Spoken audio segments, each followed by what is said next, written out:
Welcome, foolish mortals. We might have escaped to Witch Mountain, but now it's time to return from Witch Mountain.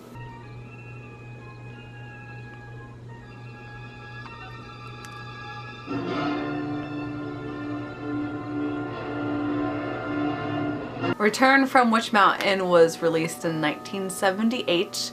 We have the same cast back for Tony and Tia, so Kim and Ike, and we also have Christopher Lee, who's a very famous actor. I would put up with the bear with a friend called Henry Long, and we used to take a sitting room and be very happy there. Since he died, I haven't cared to go there. He was very well known as Dracula back in the day and has done a lot of horror icons. And we have Bette Davis. I was really surprised that she did this film. If you're not familiar with who Bette Davis is, she is a well-known actress that was back in the early days of cinema. And then everyone knows her best as from the horror film Whatever Happened to Baby Jane. Whatever happened to Baby Jane? She could dance, she could sing, make the biggest theater ring. Jane could do most anything. Whatever happened to Baby Jane? That was super successful, and after that she ended up only getting typecasted for horror films.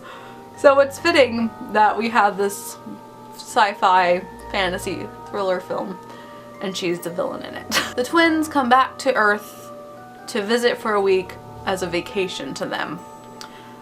But we also run into Christopher Lee's character and Bette Davis's character. They end up seeing them and seeing them being able to use psychic abilities, and they end up kidnapping Tony.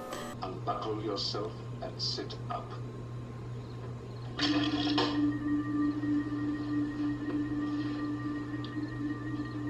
And Tia has to spend her entire week on Earth looking for him, also getting kidnapped.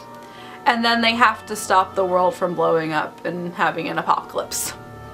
Great vacation! Along the way, Tia ends up running into these kids that are your typical Lost Boys. They're all these kids that don't want to be educated because they want to be tough guys. They want to be bad guys, and so they ran away and they're living in this cage, abandoned warehouse type of thing. This is where we're gonna live when we run away from home. Yeah, you can't be tough and take orders from your mom or your older sister. That's why I quit school. You can't be tough and educated too. And we know that there's a life lesson in here because it's Disney, and through them helping Tia find her brother, they end up learning that yes, it's good to be educated. They eventually go back to school. And it was so predictable, you saw it coming from the first 5 minutes of on screen. It was actually a really weird storyline. I didn't enjoy it as much. It wasn't as strong a sequel compared to the original movie, but the effects are still fantastic. I said this in the first one. I still say the effects stand out. They're the best part visually. I still don't understand why we're keeping this Witch Mountain, because they're aliens. Why are there witches involved? There's no witches involved. I wanted to watch these movies. I was expecting witches. I didn't get witches. I was very disappointed. I love witches. I want witches, not aliens.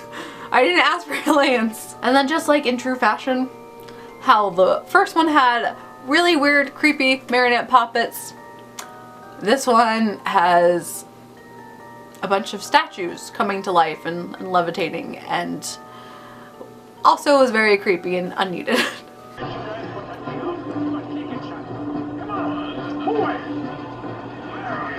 They're good to watch together if you do enjoy these films. If you like Alien, then you're gonna love these. But if you were like me and disappointed that these are not about witches at all, then it's okay. We can just put this in the past and move on.